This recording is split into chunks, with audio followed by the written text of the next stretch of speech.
Welcome back to my channel academy. तो आज हम करने वाले हैं क्लास 10 का नया चैप्टर स्टार्ट, जो कि यूनिट 3 है। यूनिट 1 और यूनिट 2 के चारों लेक्चर्स हमने रोजाना अपलोड किए थे और वो बहुत ज्यादा इंपॉर्टेंट लेक्चर्स हैं। अगर आपने वो नहीं लिए तो पहले वो ले लें, क्योंकि सारी चीजें उसी से ही रिलेटेड हैं। मैंने आपको पहले ही बताया था कि जो सी लैंग्वेज है वो हमने यूनिट 1 और 2 में उसको बेसिक्स से समझना है, ताकि हमें आगे जाके चैप्टर्स में प्रॉब्लम ना हो। तो अब आप देख सकते हैं कि जो चीजें हैं input output handling according to the C है, ठीक है। तो सी बेसिकली प्रोग्रामिंग लैंग्वेज है, जो कि हमने चैप्टर 1 और चैप्टर 2 में अपनी बेस बनाई है, उसको समझा है, उसकी वर्डिंग्स को समझा है, उसके सेंटेक्स वगैरह को समझा है। सारी चीजें बहुत ज्यादा इंपॉर्टेंट है। अब हमने क्या करना है, चैप्टर नंबर 3 स्टार्ट करना है, जो कि है input output handling in C++। इसमें हम क्वेश्चन आंसर्स को देखेंगे, मेन डेफिनेशंस को देखेंगे, जो कि आपको आगे जाके काम आने वाली हैं। तो आज हम इसका कॉन्सेप्ट भी पढ़ेंगे साथ साथ और एग्जैक्ट वर्डिंग भी समझेंगे, ठीक है। तो इसकी एक्सप्लेनेशन भी आपको देती जाऊंगी। Let's start the lecture. In lectures को पहले आप एक दफा देखा करें और समझा करें, जो मैं आपको बता रही हुआ करूं। नेक्स्ट डे आप उसको दोबारा से देखा करें और पॉज करके वीडियो को इन वर्डिंग्स को याद किया करें प्रॉपर नोट्स की तरह से, ठीक है। तो आपको कोई और एक्स्ट्रा नोट्स लेने की नीड इंशाल्लाह नहीं पड़ेगी। जो भी पॉसिबल टॉपिक्स होते हैं, डेफिनेशंस होती हैं, एग्जांपल्स होती हैं, मैं यहाँ पे आपके साथ शेयर कर देती हूँ। तो आप इनको अच्छे से देखें, 2 से 3 दफा इन लेक्चर्स को बार बार देखें, याद करें इसी से ही, तो ताकि आपकी जो चीजें हैं वो और ज्यादा पक्की हो जाए, ठीक है। Describe the basic structure of C++ program. Basic structure बताना है C++ प्रोग्राम का।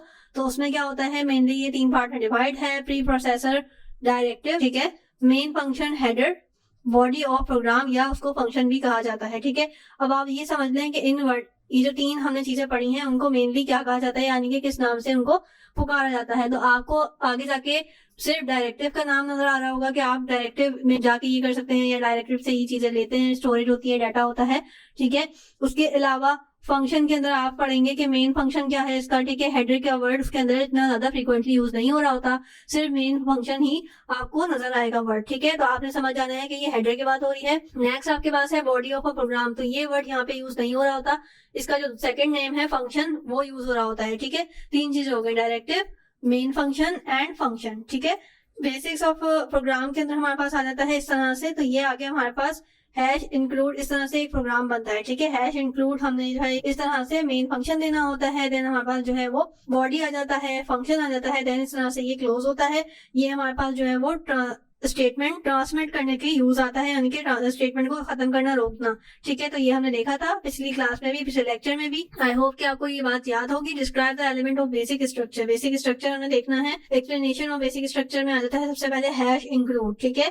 आईओ स्ट्रीम क्या है, तो statement start with hash symbol, ठीक है। आपकी जो सी की लैंग्वेज की जो प्रोग्राम है वो बेसिकली स्टेटमेंट कहाँ से स्टार्ट होती है, हैश से। Symbol is called preprocessor directive, इसको क्या कहा जाता है, डायरेक्टिव, ठीक है। This statement tell processor to include content of IO stream. Header file in the program before compilation, this file is required for the input output statement, ठीक है। ये जो हमारे पास आगे फाइल आ रही है, ठीक है। उसके अलावा यूजिंग नेम स्पेस SD, और ये जो चीज बेसिकली है ना, ये इसको कहा जा रहा है, यानी कि इसको डिफाइन कर रहे हैं। तो अब ये क्या है, this statement used to instruct the compiler to use a standard name space, ठीक है।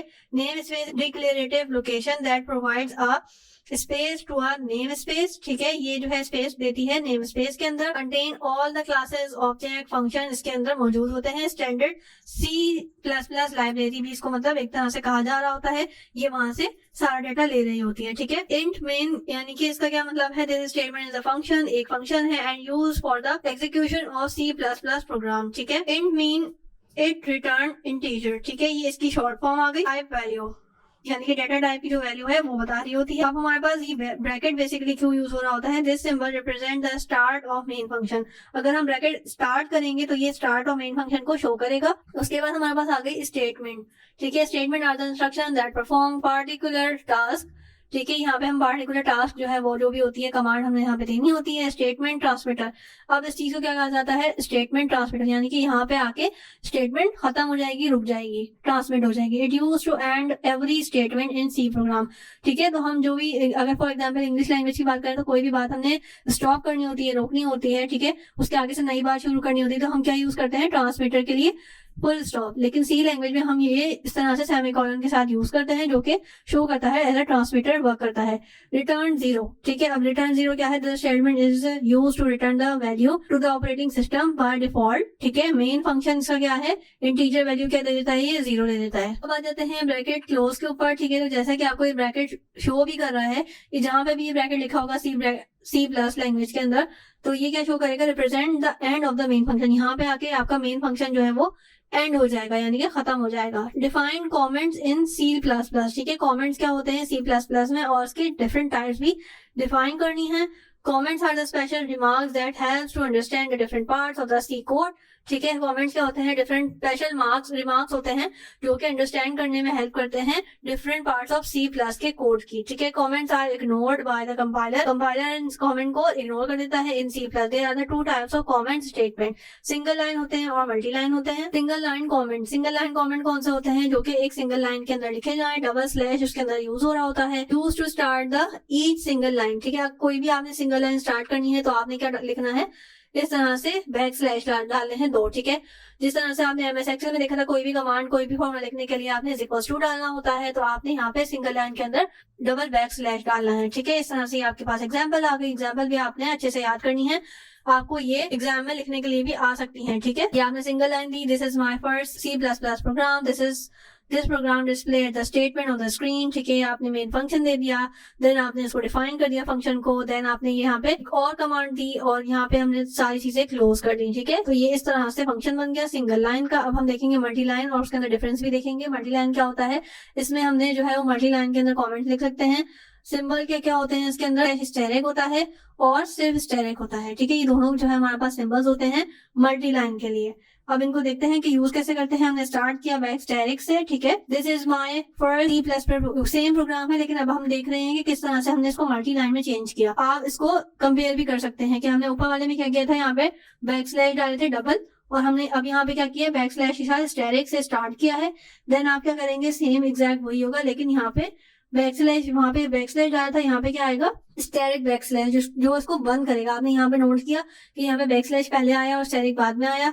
यहाँ पे स्टेरिक पहले आएगा क्योंकि हम उसको बंद करना चाह रहे हैं, तो ये जिस तरह से इन्वर्टेड कॉमा होते हैं इसी तरह से, ठीक है। तो ये आपने इसका बात का ख्याल रखना है कि किस तरह से स्टार्ट करना है और किस तरह से क्लोज करना है। What do you mean by input output statement in C, ठीक है। तो input output statement are used to perform input output operations, ठीक है। Statement are stored in header files, ठीक है। ये हेडर फाइल्स के अंदर स्टोर होती हैं, लाइक आईओ स्ट्रीम, ठीक है। जो आईओ स्ट्रीम हम बार बार लिख रहे हैं वो बेसिकली क्या है? इनपुट आउटपुट हेडर फाइल्स हैं, ठीक है। At the beginning of every programme these header file must be include, ठीक है।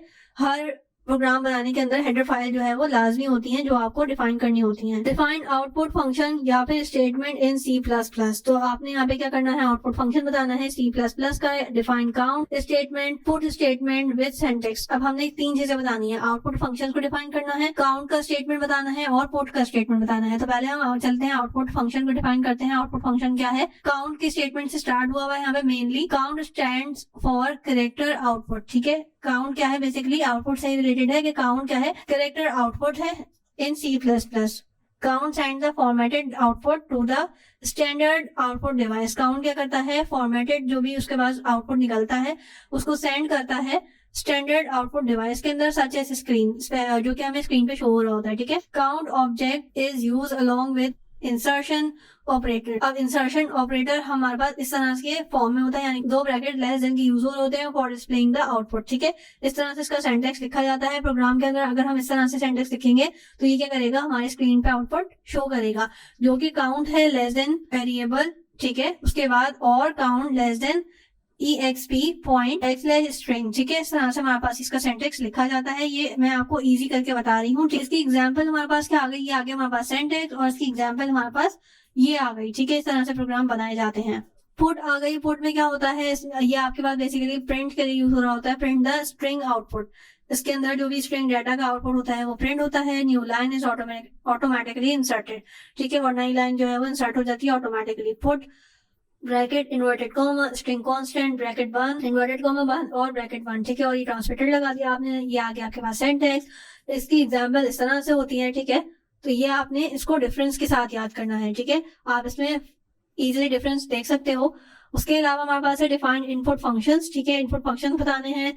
सेंड स्टेटमेंट होती है, गेट 4 स्टेटमेंट होती है, गेट ch स्टेटमेंट होती है, गेट che स्टेटमेंट होती है, गेट्स की स्टेटमेंट होती है। अब इनको हमने अलग से देखना है, इसलिए मैंने आपको आगे ज्यादा डिफाइन नहीं किया।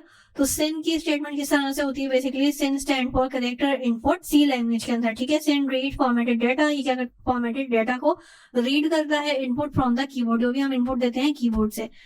सिन object is use along with the traction operator, ठीक है, इसके अंदर हम ग्रेटर देन का साइन यूज करते हैं to accept the data from the standard input device. जो भी डाटा हम देते हैं तो हमें ये ऑपरेटर यूज करना पड़ता है कि वो उसको एक्सेप्ट कर ले।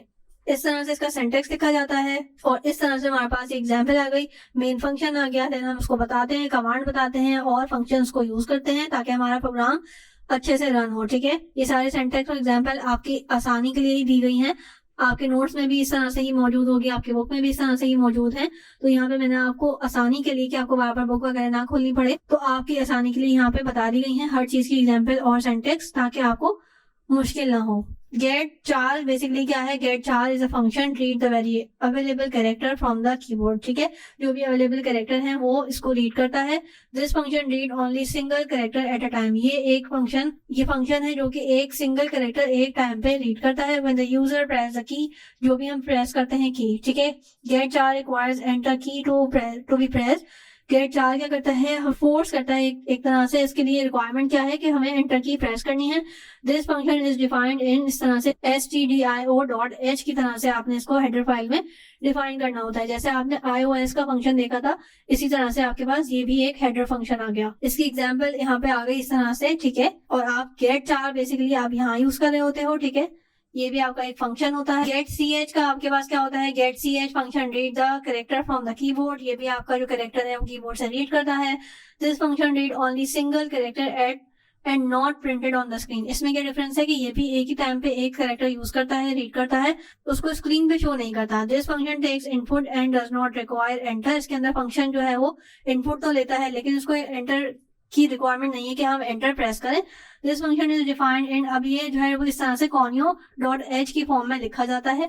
इसकी एग्जाम्पल यहाँ पे आपके पास मौजूद है, इस तरह से ये फंक्शन बना दिया और बेसिकली हमने कहाँ यूज किया इसको, conio को हमने यहाँ पे इसको यूज किया, ठीक है। गेट che क्या करता है, गेट che जो है वो फंक्शन है, रीड करता है character from the keyboard, echoes on the screen, it read only single character, ये भी एक सिंगल कैरेक्टर को रीड करता है, डिस्प्ले ऑन द स्क्रीन। अब इसमें क्या फर्क है, ये स्क्रीन पे शो करता है। दिस फंक्शन टेक्स इनपुट, ये इनपुट भी लेता है, डज नॉट रिक्वायर एंटर की, इसमें भी एंटर की प्रेस करने की नीड नहीं होती। और ये डिफाइन किस तरह से होता है, ये भी conio.h की तरह से ही डिफाइन होता है। और इसकी एग्जाम्पल आ गई ये, ठीक है। इस तरह से आप यहाँ पे इसको conio के साथ आपने क्या यूज किया, गेट che का फंक्शन यूज किया, ऊपर आपने गेट ch किया था और एक में गेट c किया था, ठीक है। अब आगे आपके पास गेट्स का फंक्शन, तो गेट्स का फंक्शन क्या है, is use to read the character from the string input, ठीक है, and store them until a new line. ये स्ट्रिंग डाटा, स्ट्रिंग इनपुट जो है अपने पास जो है वो रीड करता है और जब तक स्टोर रखता है डाटा, जब तक उसको न्यू लाइन की कमांड ना मिल जाए, ठीक है, उसको न्यू लाइन कैरेक्टर जो है वो फाउंड ना हो जाए, यानी कि मिलना चाहते हैं। इस फंक्शन इज डिफाइंड एज, ये भी conio.h की तरह से ही यूज होता है। इसके अंदर डिफरेंस देखते हैं, इसका सिंटैक्स ये रहा और बेसिकली ये इस तरह से प्रोग्राम में यूज होता है कि आपने मेन फंक्शन बता दिया, देन आपने conio.h लगाया और बेसिकली गेट्स का फंक्शन आपने यूज करना है, तो यहाँ पे आपने गेट्स का फंक्शन यूज कर लिया, ठीक है। Is the statement transmitter, statement transmitter क्या है, स्टेटमेंट ट्रांसमीटर मैं आपको ऑलरेडी डिफाइन कर चुकी हूँ, बता चुकी हूँ, लेकिन एग्जैक्ट वर्डिंग जैसा कि मैंने आपको पहली ही क्लास में कहा था कि कंप्यूटर साइंस के अंदर वर्डिंग बहुत मैटर करती है, ठीक है। तो क्या वर्डिंग्स होती हैं और क्या डेफिनेशन के अंदर लिखना चाहिए वो आपको बताती हूँ। Statement transmitter is use to end the statement, ठीक है, ये स्टेटमेंट को खत्म करने के लिए यूज होता है। Statement transmitted with the semicolon symbol, ठीक है, ये सेमीकोलन का जो सिंबल होता है वो स्टेटमेंट ट्रांसमीटर के तौर पे यूज होता है। Every statement in C++ must be transmitted, अगर हमने C++ के अंदर ये सिंबल यूज नहीं किया ट्रांसमिशन के लिए तो हमारे पास क्या होगा, otherwise an error message will be occur, फौरन से एरर आ जाएगा, ठीक है। Right down in detail about space sequence in C++। Space sequence क्या है C++ में, space sequence are use to control the cursor moves, इसमें हमारे पास स्पेस सीक्वेंस के अंदर कर्सर जो है वो मूव करने के लिए आसानी होती है, अलाउ करता है on the screen by using special code. Arrow की मदद से नहीं कर सकते बल्कि हमें कुछ स्पेशल कोड्स जो है वो यूज करने होते हैं टू मूव द कर्सर, ठीक है। And escape sequence is special non-printing character consist of escape characters back slash के साथ इसको यूज किया जाता है। सेकंड कोड कैरेक्टर, ठीक है, एक कैरेक्टर तो आपके पास हो गया बैक स्लैश, और दूसरा कैरेक्टर जो भी आप कोई भी लेटर वगैरह प्रेस करोगे तो उसके अकॉर्डिंग वो मूव करेगा, ठीक है। आप इसकी लिस्ट देखते हैं और ज्यादा अच्छे से समझ आएगा कि ये बेसिकली है क्या। स्टेप सीक्वेंस जो है बेसिकली यहाँ पे हमारे पास स्टेप सीक्वेंस ये है, और इनकी एक्सप्लेनेशन यानी कि ये किस लिए यूज होते हैं, इनका काम क्या है और इनकी एग्जाम्पल्स क्या है। बैक स्लैश के साथ अगर आप एन प्रेस करोगे तो ये है बेसिकली न्यू लाइन का एक कोड, ठीक है। आप न्यू लाइन के लिए आप बैक स्लैश एन यूज करोगे। नॉर्मली आप क्या करते थे, इंटर प्रेस करते हो मोस्टली सॉफ्टवेयर वगैरह में, लेकिन आप इसके अंदर क्या करोगे, बैक स्लैश एन का कमांड दोगे ताकि वो न्यू लाइन में चला जाए आपका कर्सर, ठीक है, और न्यू लाइन से टाइप करना स्टार्ट करे। ये क्या करता है, position the cursor at the beginning of the new line, ठीक है, बिल्कुल स्टार्ट में चला जाता है न्यू लाइन के। एग्जाम्पल यानी कि इसका जो बेसिकली सेंटेक्स है वो इस तरह से लिखा जाता है जो भी आपने कमांड देनी होती है। आई यानी कि back slash T basically horizontal tab के लिए यूज होता है, ये मूव करता है कर्सर को नेक्स्ट टैब की तरफ, ठीक है, और स्टॉप कर देता है। और back slash, double back slash basically क्या है, insert a back slash character in a string. तो अगर आपने कोई भी स्ट्रिंग वगैरह के अंदर यूज करना होता है तो ये डबल बैक स्लैश यूज होता है, ये भी हमने अभी देखा था। Back slash A basically alert के लिए यूज होता है, प्रोड्यूस अ बीप साउंड, ठीक है, ये एक साउंड इफेक्ट आपको देता है, विजिबल अलर्ट, ठीक है। और इस तरह से आपके पास इसका सिंटैक्स होता है। बैक स्लैश बी क्या होता है, बैक स्पेस के लिए होता है, it moves the cursor back space, ठीक है, और ये इसका सिंटैक्स आ गया। बैक स्लैश आर जो है वो कैरेज रिटर्न, ठीक है, move the cursor beginning to the current line, ठीक है, ये वापस चला जाता है। अगर आप कोई भी प्रोग्राम बना रहे हो और अगर उसका फॉर एग्जांपल आंसर 0 आए तो आपने क्या करना है, उसको कमांड दी हुई है कि अगर 0 आए तो इस फलाना लाइन पे चले जाना या वापस उस लाइन पे चले जाना, वापस उस लाइन पे चले जाना, तो आप ये वाली कमांड यूज करोगे, ठीक है, और ये इसका सिंटैक्स आ गया। कोटेशन यानी कि एक सिंगल कोटेशन यूज करोगे। अब आप देख रहे हो कि ये लैंग्वेज कितनी ज्यादा डिफिकल्ट होती जा रही है, तो अगर आपने इनको शुरू से नहीं समझा, पक्का नहीं याद किया, तो आपके लिए प्रॉब्लम हो जाएगी। Back slash single quotation basically किस लिए होता है, प्रिंट के लिए।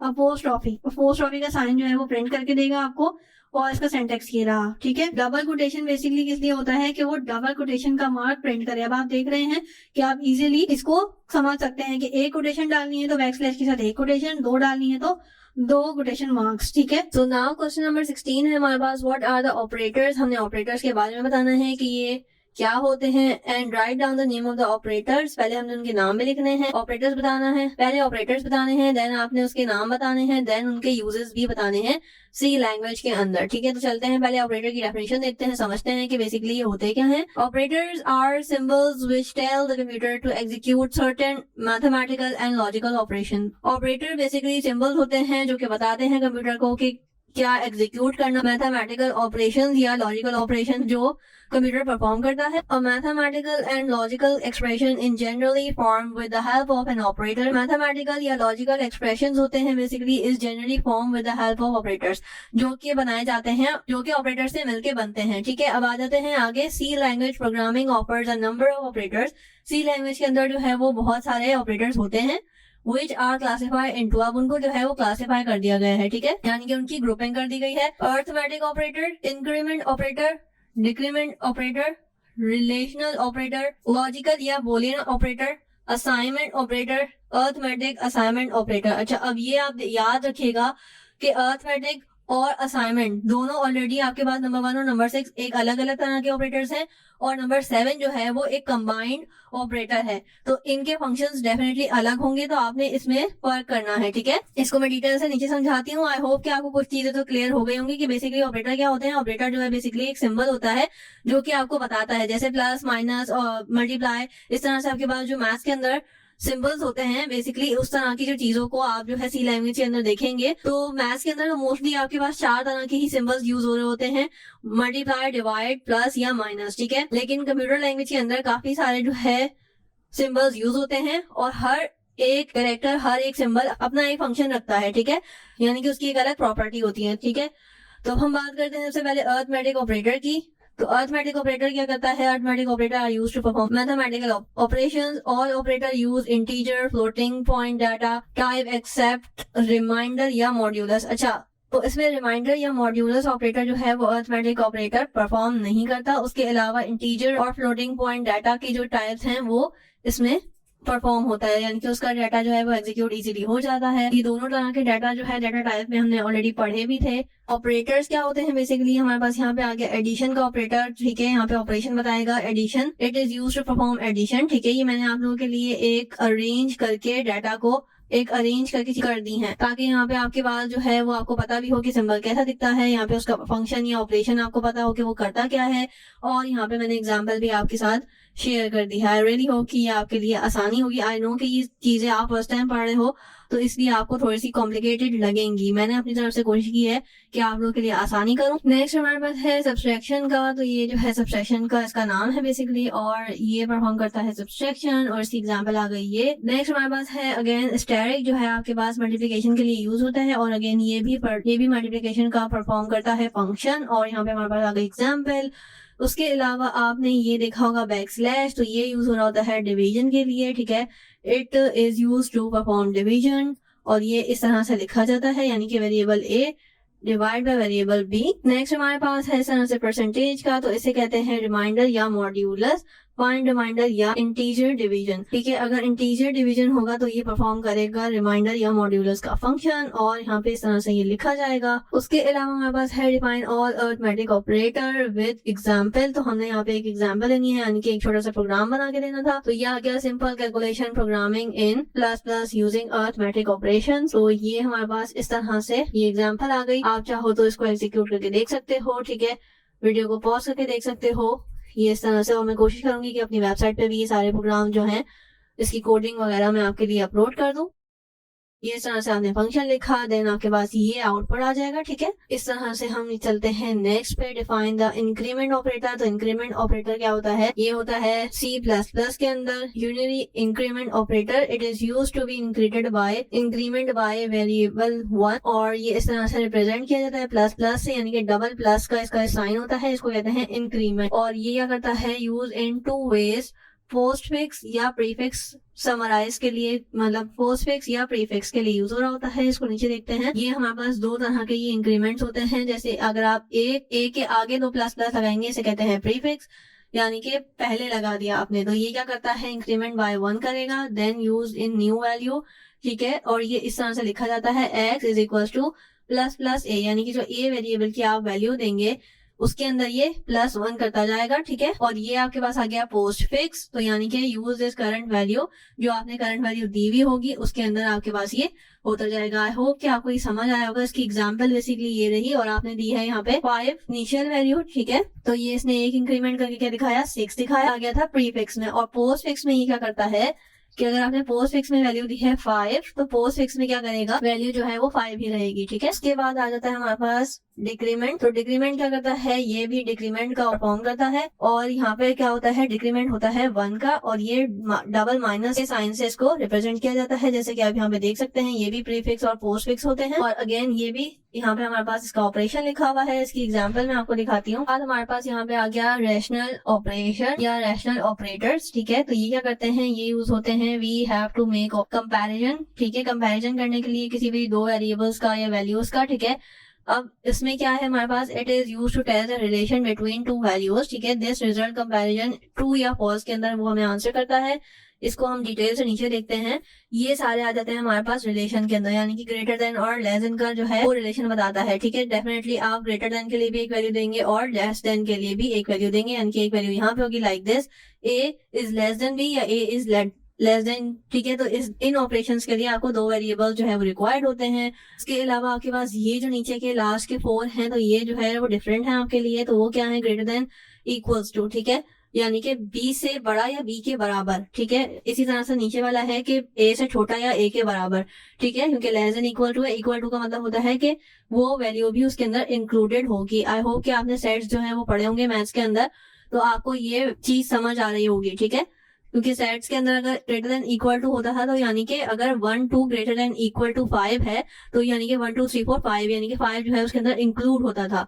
अब यहाँ पे आ गया इक्वल, तो इसे कहते हैं इक्वालिटी। इसमें भी आपके पास 2 वेरिएबल रिक्वायर्ड होते हैं। उसके अलावा हमारे पास एक्सक्लेमेशन और इक्वल टू आ रहा है, तो ये इस तरह से लिखा जाता है। ये क्या करता है? It checks the value on the left is not equal to the value of right.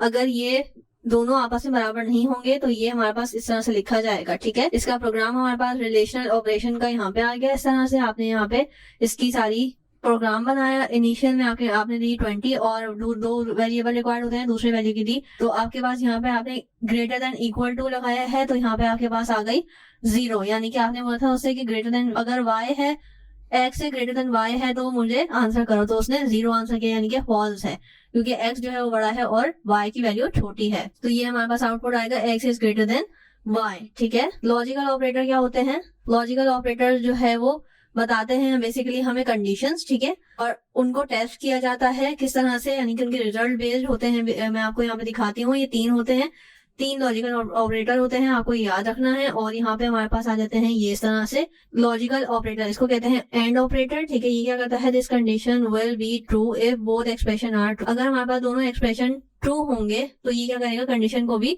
True कर देगा। Is equal to B and C is equal to D, तो हमें जो है वो 1 दो वरना 0 दे दो। तो ये 2 कंडीशंस को चेक करता है। इसी तरह से हमारे पास ये आ जाता है लॉजिकल या और ऑपरेटर भी इसको कहा जाता है। Condition will be true if any of expression are true. इन दोनों में से अगर एक भी सही होगी तो वो क्या करेगा? हमें ट्रू का साइन दिखा देगा। इसको कहते हैं हमारे पास नॉट ऑपरेटर। तो this condition will be inverted, false becomes true and true becomes false. इसमें उलट काम हो जाता है। ठीक है, कि अगर ट्रू होगा तो फॉल्स हो जाएगा और फॉल्स होगा तो ट्रू हो जाएगा। यानी कि अगर a जो है वो 0 से छोटा है तो ट्रू कर दो, अदर देन दैट फॉल्स कर दो। ठीक है, इसमें अगर की जो है वो आ जाती है चीज, वो टेस्ट करता है।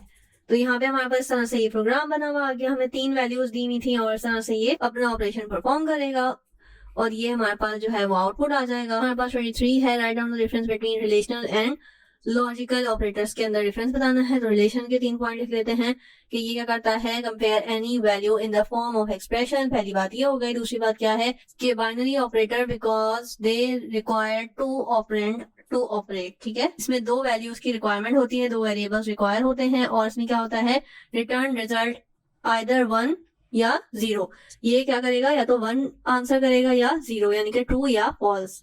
लॉजिकल में क्या होता है? यहाँ पे हमारे पास बोलियन ऑपरेटर होते हैं जो कि ट्रू या फॉल्स बताते हैं। ठीक है, बोलियन वैल्यूज के अंदर। उसके अलावा हमारे पास क्या होता है? ये क्या करते हैं? कंपेयर 1 और मोर रिलेशनल एक्सप्रेशन।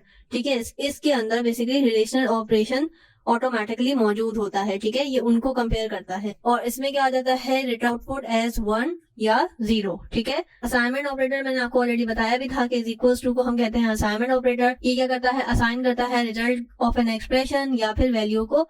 अब यहाँ पे हमारे पास सारे ही असाइनमेंट ऑपरेटर्स आ गए हैं जो कि हैं बेसिकली एडिशन असाइनमेंट ऑपरेटर। ठीक है, तो इसको हमारे पास ये साइंस और सिंबल्स भी अब तक हमें याद हो गए होंगे। Add right operand to the left and assign the result to the left operand. ठीक है, जो हम राइट पे वैल्यू लिखेंगे वो लेफ्ट वाले में एड ऑन कर देगा और फिर हमारे पास लेफ्ट की जो वैल्यू होगी उस पर आंसर शो करेगा। इसी तरह से सब्सट्रैक्शन असाइनमेंट है, तो उसमें क्या करेगा? जो लेफ्ट पे होगी उसके अंदर राइट वाली को माइनस कर देगा लेफ्ट वाली से और आंसर भी लेफ्ट पे ही शो कराएगा। सिमिलरली मल्टीप्लिकेशन के हैं और डिवीजन के हैं। तो असाइनमेंट ऑपरेटर हमारे पास 4 होते हैं। ये इसका प्रोग्राम आ गया।